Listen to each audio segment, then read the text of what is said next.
en pleine nuit. J'entendais des bruits d'enfants qui jouaient, des enfants qui jouaient. J'étais tétanisé par la peur et j'avais pas encore ouvert les yeux. J'entendais juste des bruits.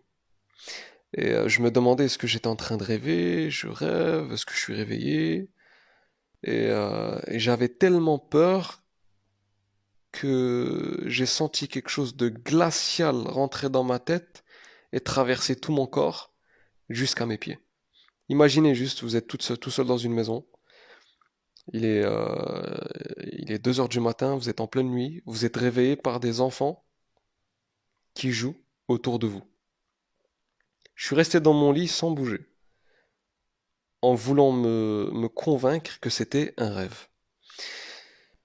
Euh, je décide alors d'ouvrir les yeux, légèrement. Je décide d'ouvrir les yeux pour voir. Salam alaikum wa rahmatullah wa barakatuh. Aujourd'hui, les frères et sœurs, on va parler d'une histoire vraie, racontée par un frère avec qui j'ai pris contact, euh, qui lui-même, en présence de cet ex-sorcier repenti, raconte l'histoire. Donc c'est une histoire vraie et on peut considérer qu'elle est directement racontée par la personne en question. Donc, pour des raisons d'anonymat, pour des raisons personnelles, euh, l'auteur en question qui a vécu cette histoire ne voulait pas qu'on entende sa voix. Donc le narrateur racontait cette histoire en sa présence. Il faut savoir, les frères et sœurs, que vous entendrez dans cette histoire des choses que vous n'aurez jamais entendues, que vous n'avez jamais entendues auparavant. Il y a une leçon dans cette histoire. D'ailleurs, ça sera dans la dernière partie de cette histoire. Les choses les plus importantes. Je suis obligé de vous raconter l'histoire du début jusqu'à la fin, le contexte, afin que vous puissiez mieux comprendre l'histoire. Comment un ex-sorcier qui touchait et qui faisait de la magie, de la sorcellerie blanche, comment a-t-il commencé? Comment en est-il sorti? Et son repentir est fraîchement fait. C'est un repentir qui date d'il y a 2 ou 3 ans. Donc c'est une histoire, c'est un repentir récent. Donc en racontant l'histoire, je vais parler à la première personne du singulier afin de faciliter les personnes qui m'écoutent et afin de me faciliter moi-même la manière dont je vais vous raconter l'histoire. Donc je vais parler avec je, la première personne du singulier. Je vais parler comme si c'était mon histoire, mais ce n'est pas mon histoire que je raconte, c'est l'histoire euh, de ce frère qui était sorcier, qui a longtemps baigné dans la sorcellerie. Donc, أعوذ بالله من الشيطان الرجيم. بسم الله الرحمن الرحيم. ربي اشرح لي صدري ويسر لي أمري واحلل عقدة من لساني يفقه قولي. Donc, je commence, Inch'Allah. On était 7 frères et sœurs. J'étais un enfant et j'étais très jeune. On habitait dans un endroit comme une campagne éloignée de la ville. On avait des terres, on avait des bestiaux, on avait de la culture. Donc c'était un terrain de campagne. J'étais le plus jeune de mes frères et sœurs. Et donc j'étais par la même occasion le plus chéri de mes parents. Donc j'étais comme le dernier protégé. Mes frères, ils avaient plus de responsabilités que moi concernant la maison, concernant les affaires de mon père, concernant ces différentes entreprises. Et j'étais quelqu'un de très isolé à la maison, vu que je n'avais aucune responsabilité. Donc, je traînais parfois dehors, dans les ruelles à côté, je jouais, dans les coins environnants. Parfois j'allais dans la nature, parfois près de chez moi. Quoi qu'il en soit, j'étais quelqu'un de très souriant et j'avais une bonne réputation. J'étais aimé des gens, les voisins. On me considérait comme un enfant sans problème, calme. Et, euh, et mon père, il mourut quelque temps après. Donc je devais avoir 7 ans à cette époque-là. Et ma vie, à partir de ce moment-là, elle a changé. Ma vie, à partir de ce moment-là, a changé. Donc il y avait personne qui faisait attention à moi, si ce n'était ma mère. Donc ma mère, c'était tout ce qui me restait. Malgré que j'avais mes frères, euh, mais parfois je subissais un peu leur injustice. C'est-à-dire que j'étais le dernier, j'avais des frères qui étaient pris parfois dans leurs histoires d'héritage, de partage par rapport aux biens que mon père avait laissés. Et donc je subissais une injustice, j'étais le plus jeune, le plus faible, et je n'avais pas la capacité et la possibilité de me défendre.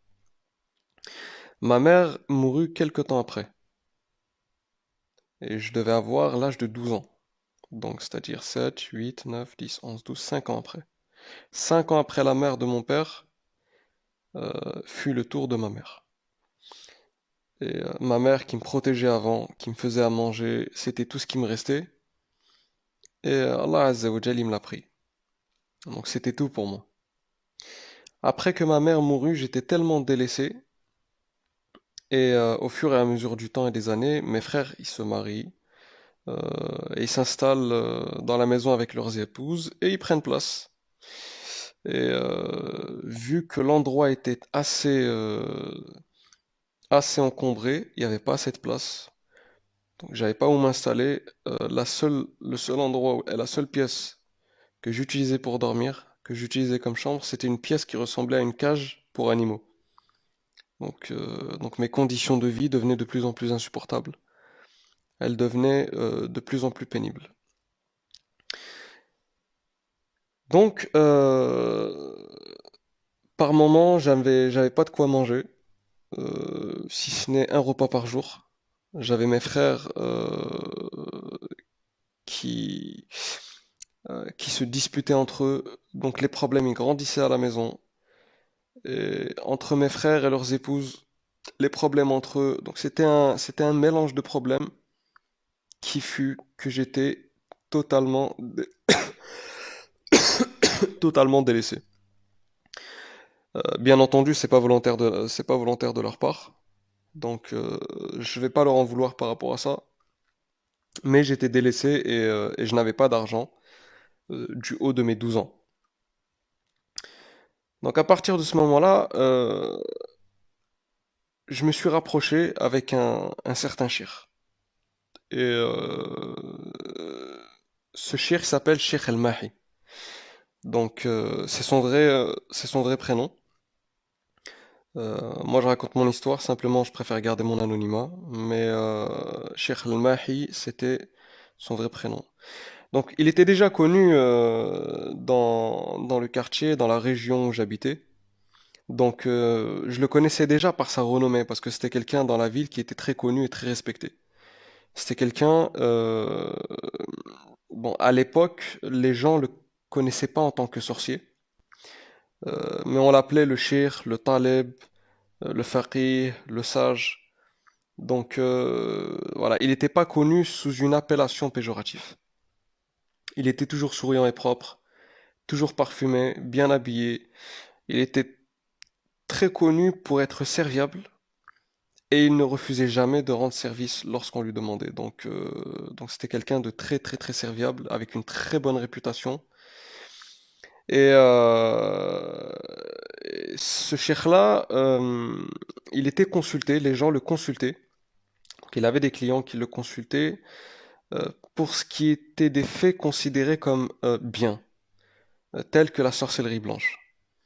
Donc, c'est-à-dire, qu'est-ce qu'on appelle par sorcellerie blanche? Réconcilier des couples, rapporter plus de clients dans son magasin, avoir une renommée parmi les gens, se faire aimer des gens, euh, voilà, tout ce qui est en relation avec des faits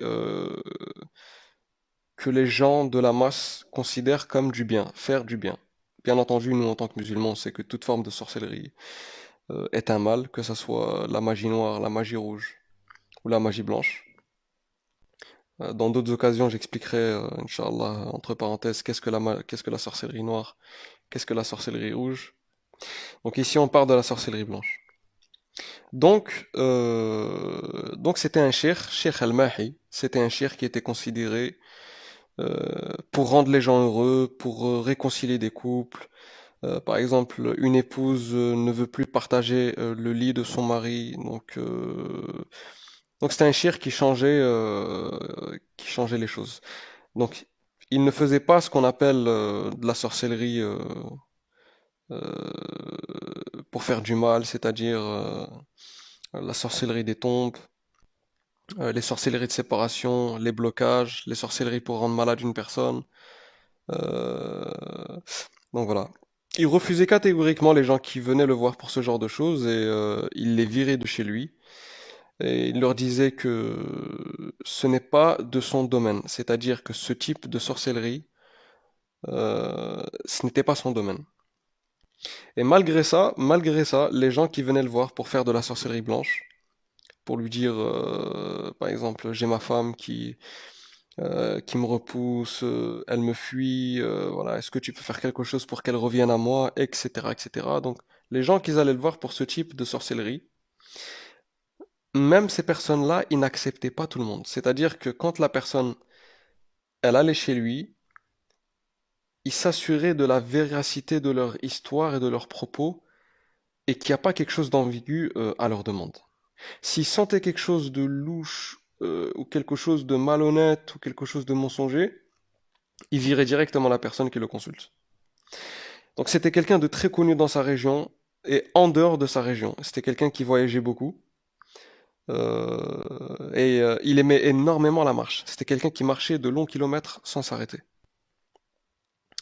Et il était connu aussi pour ses vêtements ancestrales, des anciens vêtements et son bâton. Donc ça devait être c'est quelque part dans le Maghreb. Le Maghreb ou certaines régions arabophones.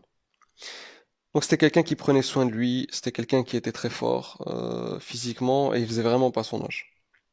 Donc on revient à mon histoire. Comment j'ai rencontré ce cher. Donc comme je vous disais tout à l'heure, j'étais très très jeune et j'étais délaissé de mes frères au point où parfois je trouvais pas de quoi manger et particulièrement lorsque mes frères ils se disputaient entre eux. Donc il m'arrivait de me balader en face de la maison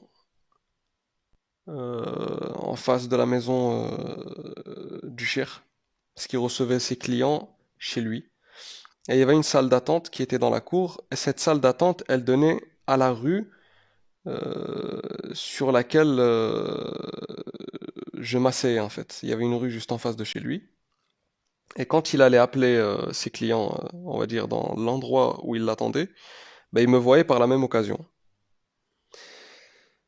Et donc il y avait des gens qui venaient le voir de toutes les régions, parfois même d'autres pays et certains pays d'Europe. C'était quelqu'un de très très connu. Donc à chaque fois qu'il appelait ses clients on va dire ça, sa salle d'attente, il me voyait à plusieurs reprises. Ça l'a interpellé. Donc il est venu me voir un jour me parler et parce que j'avais attiré son attention.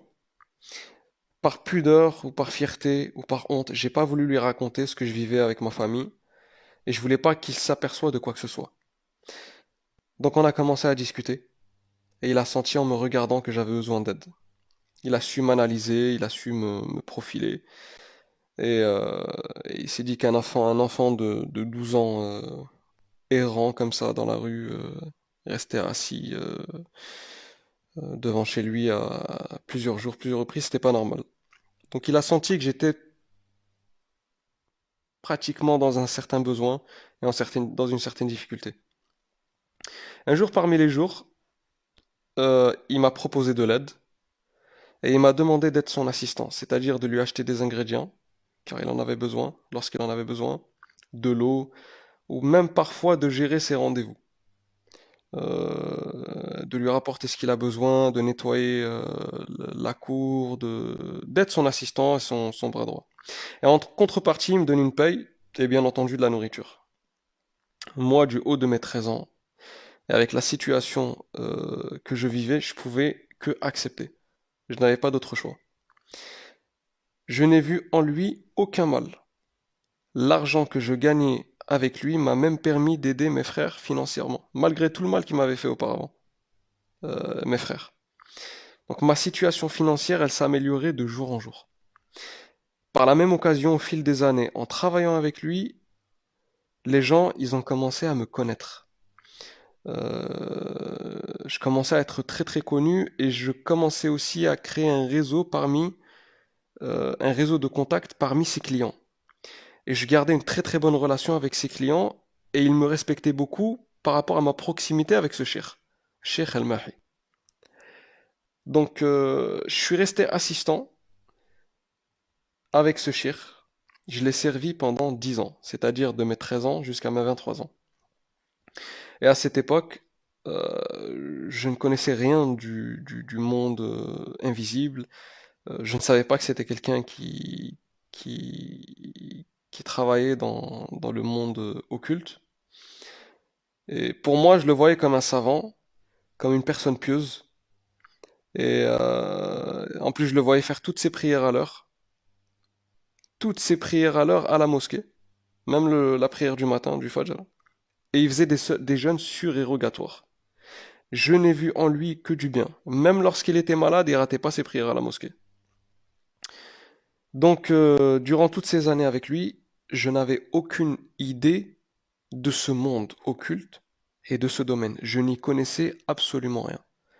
Donc pour moi, ce qu'il faisait, c'était quelque chose de bien, c'était quelqu'un de pieux, il aidait les gens, il rendait les gens heureux, il les faisait sourire, et je l'admirais par rapport à ça. Je n'avais aucun lien avec l'autre monde. Donc quand j'avais 23 ans, je continuais à travailler avec lui en tant qu'assistant, et avec tous les contacts que j'avais, que je me suis fait aussi par rapport à ses clients, je pouvais facilement trouver du travail ailleurs. Je pouvais facilement le quitter et faire ma vie et recommencer me reconstituer financièrement.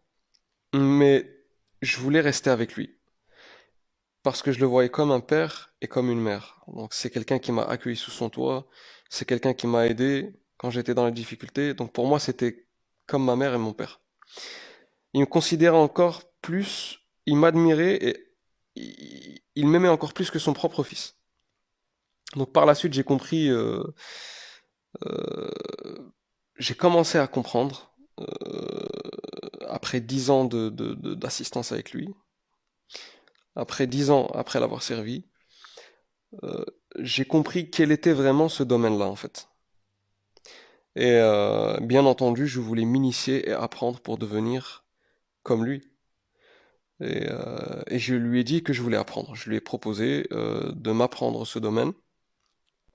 Et quelle a été sa réaction? Bah, il s'est mis dans une colère, dans une très grande colère, en me disant que il m'a dit je veux pas que tu suives ce chemin, car ce chemin-là n'est pas un chemin à prendre. Sur le coup, j'ai pas compris ce qu'il voulait dire. Je le voyais faire que du bien. Il rendait service aux gens, mais j'ai pas compris cette phrase. Je veux pas que tu suives ce chemin, c'est pas un chemin à prendre. C'est resté dans ma tête. J'ai été un peu vexé, je me posais des questions, je me disais pourquoi il ne veut pas que je m'approche de ce domaine. C'était la première fois que je lui demandais de m'apprendre, d'être son élève. Personne n'était proche de lui si ce n'était moi. Donc après 2 ans ou 3 ans, ce cheikh tomba très malade. Il était très très malade et il pouvait pas bouger de son lit. Il était alité. Donc même en étant malade, en étant gravement malade, il continuait les gens continuaient à le consulter, mais pas tout le monde. Vraiment les gens qui connaissaient de proche, les gens qui connaissaient de près et qui étaient très rapprochés de lui. Donc pratiquement il accueillait tous les 15 jours une ou deux personnes. Donc je continuais à le servir pendant qu'il était malade, à l'idée d'apprendre ce domaine. et ça quittait pas mon esprit. Je voulais absolument apprendre. Je savais qu'il utilisait certains livres présents chez lui pour son domaine. Euh, Ma vive curiosité pouvait faire en sorte euh, que je feuillette ces livres en cachette derrière son dos. Mais ma conscience, et tellement j'aimais ce shir, je ne pouvais pas le trahir en secret et je le respectais beaucoup. Donc c'était une amana, je voulais pas la trahir. Donc je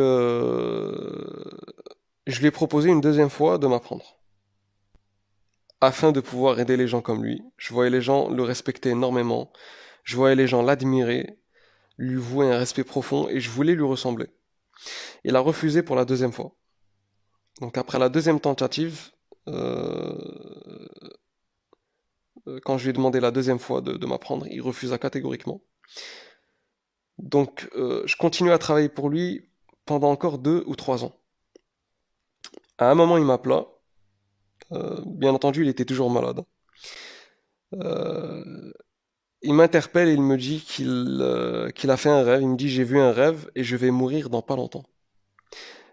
Et il me reste plus beaucoup à vivre. Après ma mort, si rien ne se passe pendant 4 mois, brûle tous les livres. Donc les livres, bien entendu, c'est les livres permettant entre nous de pratiquer de la sorcellerie. Donc dans la dernière semaine avant sa mort, il perdait tellement connaissance, il perdait beaucoup connaissance et je considérais qu'il lui restait que quelques jours à vivre. Donc son état il s'aggravait. Et je voyais aussi sur ses pieds ses veines ressortir, ses veines rouges qui ressortaient et son état il se dégradait de plus en plus. Donc je me suis dit à l'intérieur de moi, c'est l'occasion jamais pour lui demander une dernière fois avant sa mort s'il pouvait m'apprendre. Donc moi à l'époque, je vous précise, je savais pas que c'était de la sorcellerie, hein. Pour moi c'était quelque chose, c'était une science que les sages ils utilisent, que les pieux, mais pour moi je n'avais pas idée que c'était de la sorcellerie, que c'était haram. Donc donc je saisis l'occasion pour lui demander s'il pouvait m'apprendre avant sa mort.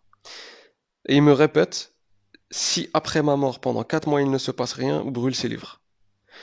Moi j'avais pas compris ces paroles à ce moment-là, et j'avais pas compris ce qu'il voulait dire par ça, par cette phrase. Je l'ai pas pris au sérieux en me disant que l'agonie de la mort, elle le faisait délirer. Peu de temps après, quelques jours après, il mourut, et c'était un jour du vendredi. Euh, je vous raconte pas la janaza de ce cher. Sa janaza, sa prière mortuaire, elle était énorme. Il y avait énormément de personnes. Des responsables, des gens, des hommes d'affaires, des gens importants, des gens connus. Euh, j'ai jamais vu une janaza comme celle-là. Et je précise à ce moment-là, j'avais aucun lien avec le monde invisible. Donc sa janaza, elle était énormissime. Donc énormément de personnes, même des gens venus de loin, ont assisté à sa janaza. Donc, euh, donc après sa mort, j'étais désorienté. Je vivais dans sa demeure, dans sa maison, et c'était devenu ma maison. J'appliquais toutes les directives qu'il m'a données. Toutes ces directives, c'est-à-dire dans le testament, c'est-à-dire après ma mort, donne de l'argent à un tel, va dire de ma part telle chose à un tel, rembourse mes dettes à un tel, fais ci, fais ça. Donc c'était des directives que j'appliquais et qui m'avaient donné des amana, des dépôts après sa mort. La seule chose que j'attendais, c'était de pouvoir laisser passer ces 4 mois et de brûler les livres. Donc, donc c'était la seule chose que j'attendais. Un mois après la mort du cheikh, à peu près, j'ai réalisé à quel point j'étais seul sur cette terre. Ma vie, elle n'avait aucun sens. C'est comme si j'ai perdu un pilier dans cette vie. Un homme très important qui a été mon père, ma mère, qui m'a aidé dans les moments difficiles. Et parfois, je réfléchissais tout seul. Je restais de longs moments, je réfléchissais. Je me disais, qu'est-ce que je vais faire après ça? Et je réfléchissais surtout au livre. Parce que c'était un dépôt et j'étais pas tranquille tant que ces 4 mois n'allaient pas passer. Donc j'attendais le délai de 4 mois pour les brûler et ensuite chercher du travail ou aller en ville ou déménager ou voyager et refaire ma vie et construire tout à zéro. Donc un mois après la mort du shir, je dormais dans sa chambre. Euh, et là, il va se passer quelque chose d'assez incroyable. Donc retenez bien ce que je vais vous dire. Il s'est passé quelque chose le mercredi pendant que je dormais. Dans sa chambre. Donc l'endroit où il accueillait les gens, les gens qui le consultaient, etc. Donc c'était un endroit où il dormait. De temps en temps, il s'en servait comme dortoir, mais la plupart du temps, ce n'était pas dans cet endroit qu'il dormait. Mais moi, après sa mort, je l'ai pris. De toute manière, je n'avais pas où dormir, donc j'ai pris. Il m'a laissé sa maison pour pouvoir y demeurer. Retenez bien le jour du mercredi, et vous allez savoir pourquoi après j'insiste sur ce jour. Donc, il s'est passé quelque chose pendant que je dormais. Et il faut savoir que je dormais dans la chambre où tous les livres étaient présents. D'accord? Tous les livres étaient présents. Euh, je m'étais endormi à 2 heures du matin, des bruits me réveillent, en pleine nuit. J'entendais des bruits d'enfants qui jouaient. Des enfants qui jouaient. J'étais tétanisé par la peur, et j'avais pas encore ouvert les yeux. J'entendais juste des bruits. Et je me demandais est-ce que j'étais en train de rêver, je rêve, est-ce que je suis réveillé? Et j'avais tellement peur que j'ai senti quelque chose de glacial rentrer dans ma tête et traverser tout mon corps jusqu'à mes pieds. Imaginez juste, vous êtes tout seul dans une maison, il est, euh, il est 2 heures du matin, vous êtes en pleine nuit, vous êtes réveillé par des enfants qui jouent autour de vous. Je suis resté dans mon lit sans bouger, en voulant me convaincre que c'était un rêve. Euh, je décide alors d'ouvrir les yeux, légèrement. Je décide d'ouvrir les yeux pour voir euh, ce qui se passe devant moi, qui sont ces bruits d'enfants qui jouent. Qu'est-ce qui se passe dans ma chambre? J'ouvre les yeux et je vois 5 enfants qui avaient à peu près un âge en dessous de 5 ans. 5 enfants. Et la chose étrange, la chose qui m'étonnait quand je voyais ces enfants-là, c'était leurs habits. C'était des habits très très anciens. C'était pas des habits de notre époque. C'était des habits très anciens et une couture ancienne. Ils jouaient entre eux sans faire attention à ma présence. Ils montaient sur la porte, ils couraient dans tous les sens. L'autre il montait sur l'armoire. L'autre il sautait, l'autre il le tire par terre. Ils jouaient entre eux. Donc ils couraient dans tous les sens et voilà. Il y avait une chose qui était étrange et qui m'a interpellé, c'est que leur visage était blanc.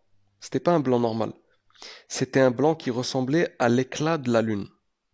L'éclat de la lune. En fait, c'était la blancheur de la lune. C'est comme si vous voyez la lune en pleine nuit, quoi. Donc, c'est des visages en fait lumineux comme la lune. C'est comme si vous voyez une lune ambulante. Et à ce moment-là, tétanisé par la peur, j'ai eu le réflexe de faire l'istighfar. Donc, je les voyais jouer, je les voyais. Et à un moment, je fais l'istighfar jusqu'à que la peur elle diminue, petit à petit. Je retourne dormir. Et le lendemain, lorsque je me réveille, je me pose plein de questions et je me dis qu'est-ce que j'ai vu? Qui sont ces enfants? C'est quoi ces enfants bizarres? Pourquoi ils m'ont pas parlé? Ils jouaient entre eux en fait comme si j'étais pas là en fait, comme si j'étais pas là, comme si je n'existais pas. Pourquoi ils m'ont pas parlé? Il y avait 100 questions qui traversaient mon esprit. Et, euh, et d'ailleurs, je me suis rappelé de la parole du cheikh, le cheikh qui est décédé. Il me disait souvent euh, quand tu es dans un endroit. Parfois, faut pas déranger le monde invisible et voilà, faut pas les déranger, etc., etc. Donc le shir dont je me suis rappelé la parole où il me disait si 4 mois après ma mort tu vois rien, brûle les livres. Et là, dans la réflexion, je me suis dit, mais est-ce que c'est peut-être pas ça le signe? Quand il m'a dit 4 mois après ma mort, si tu vois rien, brûle les livres, est-ce que c'est pas un signe, ce que je suis en train de voir? Donc, après, Inch'Allah, quelques jours après, j'oublie le sujet des enfants que j'ai vu en pleine nuit me réveiller dans la chambre. Les jours y passent jusqu'à que j'arrive au mercredi prochain. Le mercredi prochain. En dormant, j'entends la même chose. Je vois les mêmes enfants jouer. Je précise que c'était en été. Je me suis dit en voyant ces enfants que ce ne sont pas des humains, car ils n'étaient pas normaux. Ce ne sont pas des enfants normaux. Ils jouaient entre eux sans se soucier de moi, comme si j'étais un arbre. La deuxième fois que je les ai vus, je me suis dit avec certitude, c'est pas des humains. Et je me suis convaincu à vouloir brûler les livres. Je me suis dit à vouloir à ne pas brûler les livres, pardon. Donc je me suis demandé comment j'allais interagir avec eux, comment j'allais agir avec eux. Est-ce que je vais leur parler? Comment agir avec ces enfants? Euh, je ne savais pas quoi faire. À ce moment-là, je n'étais pas encore au courant que tous les mercredis ils allaient apparaître. Donc c'est la deuxième fois, le deuxième mercredi qu'ils apparaissent. Mais je n'avais pas encore ce déclic de me dire que tous les mercredis ils apparaissent. Pour moi, c'était juste une coïncidence. Donc je me suis dit, si je les revois, je les laisse tranquillement jouer dans la chambre et je vais dormir dans la cour de la maison, en dehors de la chambre. Surtout en me rappelant la parole du shir qui m'avait dit que parfois dans des habitations, il y a des habitants invisibles et on ne doit pas les déranger, on doit essayer de faire en sorte de ne pas les déranger. Donc raison de plus pour changer de pièce et les laisser tranquilles. Le troisième mercredi, ils apparaissent encore une fois avec la même apparence. La même apparence, ils jouent, ils se tirent entre eux, ils se chamaillent, ils rigolent, ils sautent. Là, je prends la décision de me lever, d'aller dormir dans la cour de la maison. En plus, il faisait assez chaud et je voulais profiter aussi de la fraîcheur qu'il y avait. Lorsque je me suis levé, au moment où je me lève, les enfants, ils agissent d'une manière où ils n'avaient pas l'habitude d'agir. Ils me regardent, ils tournent le regard vers moi comme s'ils me connaissaient déjà. Donc là, je suis étonné. Donc le premier mercredi, ils jouent entre eux comme si je n'existais pas. Le deuxième mercredi, pareil. Le troisième mercredi, quelque chose change. À partir du moment où je me lève, les enfants, ils me regardent comme s'ils me connaissaient déjà, euh, comme si j'étais familier à eux. Je les laisse jouer tranquillement et je m'installe, je me couche dans la cour de la maison. Une semaine après, le quatrième mercredi, je vois la même chose. Les enfants qui apparaissent. Et, euh, et à partir de ce moment-là, j'ai eu la certitude et la conviction que tous les mercredis ils allaient venir. Chaque mercredi, ils allaient apparaître en pleine nuit. Donc, tous les mercredis prochains, je décide de ne pas dormir dans la chambre et de dormir à l'extérieur de la chambre. Ils apparaissent le cinquième mercredi, le sixième mercredi. Au bout du septième mercredi, où je dormais à l'extérieur de la chambre tout en gardant les livres, j'ai pris les livres avec moi pour les garder. Parce qu'il faut savoir une chose, c'est que ces livres-là, ce genre de livres, se vendent très très très très cher. Ce sont des livres qui se vendent très cher. Et c'est une amana en fait. C'est une amana et j'avais peur que des voleurs rentrent, se l'approprient. Donc voilà, je gardais vraiment précieusement ces livres.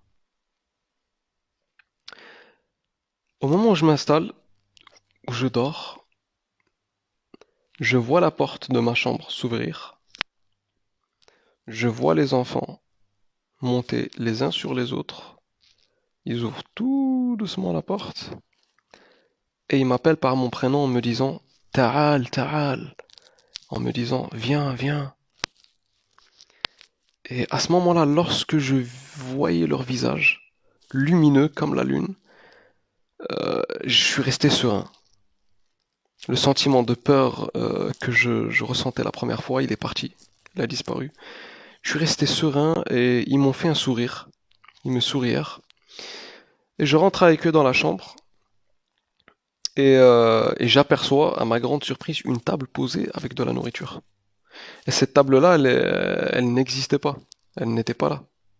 C'est une table avec de la nourriture et une table que j'avais jamais vue dans cette chambre auparavant. Ils me prennent par la main en me demandant de m'asseoir pour manger. Donc il y avait de la nourriture dessus. Il y avait, il y avait de l'huile. Il y avait 4 bouteilles d'huile, 4 types d'huile. Et parmi ces huiles-là, l'huile d'olive. Et il y avait du pain chaud, comme s'il venait directement de sortir du four. Et l'odeur de l'huile, pas particulièrement l'huile d'olive, elle était tellement forte, elle avait tellement une bonne odeur, c'est comme si elle venait d'être pressée en fait. C'est donc ces enfants, ils me prennent par la main, ils me sourient et ils me font asseoir. Euh, Ils me font asseoir. Deux de ces enfants s'assoient à ma droite et trois à ma gauche. Et c'était comme s'ils étaient contents. Et là, ils commencent à aborder une discussion, un dialogue avec moi, en me demandant comment je vais, pourquoi j'ai pas rendu visite à un tel, pourquoi j'ai pas visité un tel, pourquoi ça fait longtemps que j'ai pas parlé à un tel, comme s'ils connaissaient ma vie privée. Et je rentre avec eux dans la discussion, je leur réponds, et par la suite je leur demande qui sont-ils. Et ils me répondent qu'ils ont été envoyés par leur père pour m'inviter à dîner avec eux et à manger avec eux et leur père tous ensemble. Donc il y avait, comme je vous ai dit, 4 types d'huile sur cette table, du pain chaud, et pendant que les enfants jouaient entre eux, moi j'attendais le père. J'attendais le père venir. Donc le père, effectivement, il rentre, il n'est pas rentré par la porte, mais c'est comme s'il a traversé l'armoire. En gros, c'est comme il est apparu à travers l'armoire. C'était quelqu'un de très très grand, le visage pareil, hein, le visage lumineux comme la lune. C'était vraiment étrange. Un visage très lumineux, ressemblant à l'éclat de la lune.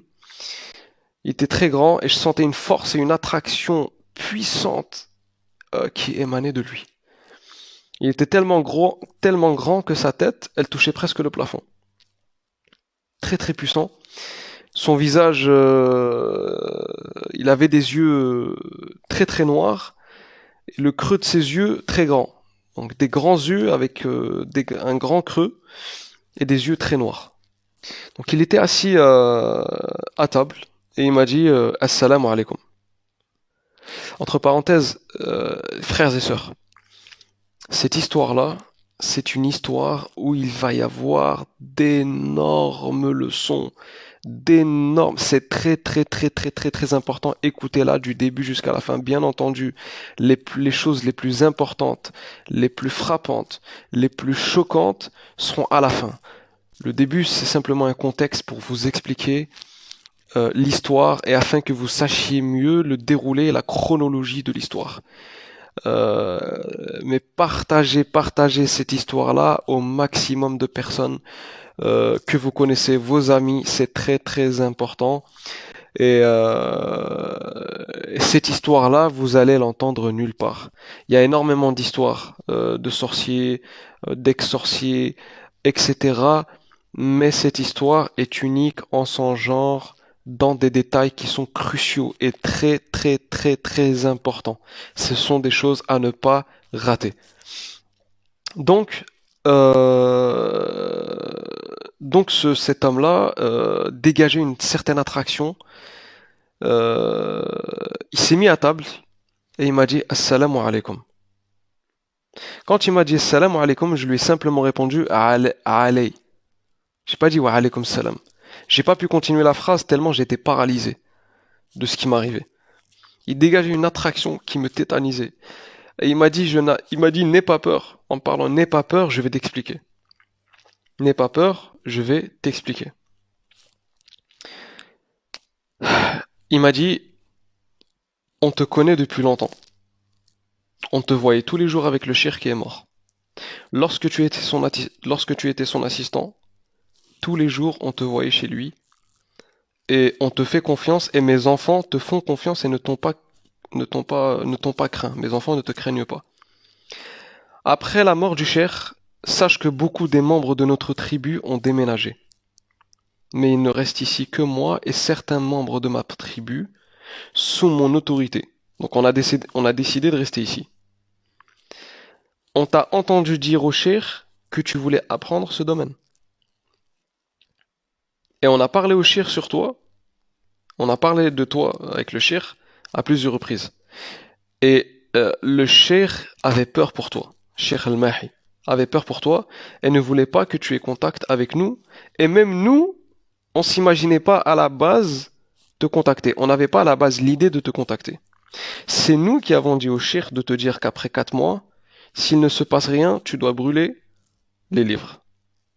Pourquoi? Parce que la plupart d'entre nous, ils ont déserté les lieux, la plupart des membres de la tribu. Et, euh, et moi, je savais pas si après la mort de ce cheikh, j'allais rester avec les miens ou partir. Et après réflexion, on a décidé de rester.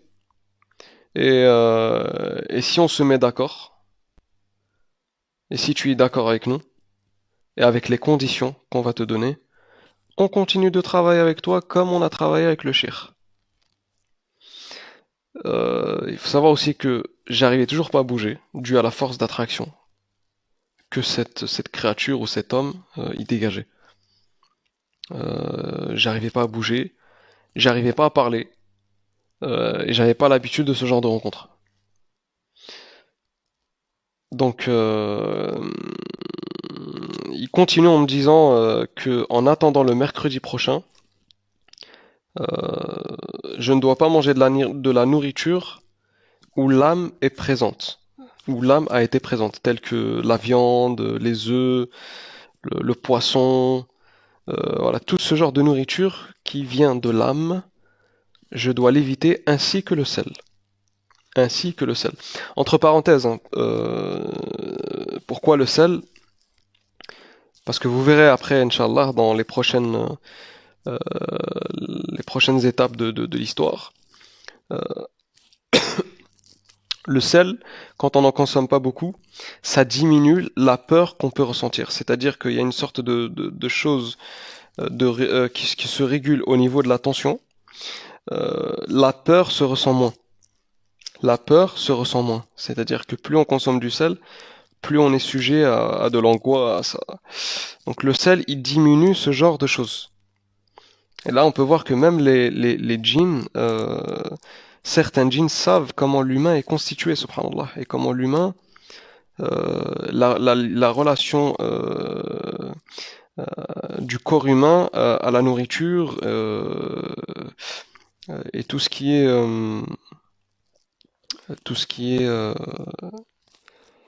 comment on appelle ça?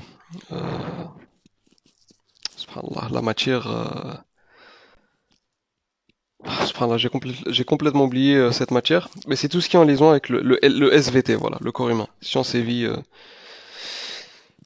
Donc, donc il m'a dit de ne pas manger de la nourriture telle que la viande, ou tout ce qui contenait de l'âme, ni de sel. Et à partir de ce moment-là, il m'a dit maintenant, Tfaddal, bismillah, tu peux manger. Donc, il était à table, ses enfants ils étaient à table. J'ai mangé ce qu'il y avait sur la table, le pain que j'ai trempé dans les différentes huiles, qui étaient d'ailleurs super bonnes, très très très très bonnes. Et une chose qui m'a intrigué quand je les voyais manger avec moi, lui, ses enfants, c'est-à-dire que ces créatures mangeaient devant moi, mais je ne saurais pas comment vous le décrire. C'est comme s'ils mettaient la main à la nourriture, mais sans manger en fait. Ils mangeaient de cette façon. Ils mettaient la main, mais je voyais pas en fait la nourriture rentrer dans leur bouche ou mâcher. C'est une façon bizarre de manger en fait. C'est assez paranormal à décrire. Je ne saurais pas comment vous décrire la situation. Est-ce qu'ils mangent de cette façon? Allahu alam. Mais c'est ce que j'ai vu. Donc après avoir mangé, le père des enfants me dit tu es libre. Donc on se voit le mercredi prochain. Si tu veux continuer les prochaines étapes avec nous, on t'attend. Si tu ne veux pas, tu es libre. Le lendemain, quand je me suis réveillé de cette rencontre. C'était le 7e mercredi. C'était la première fois que je ratais Salat al-Fajr.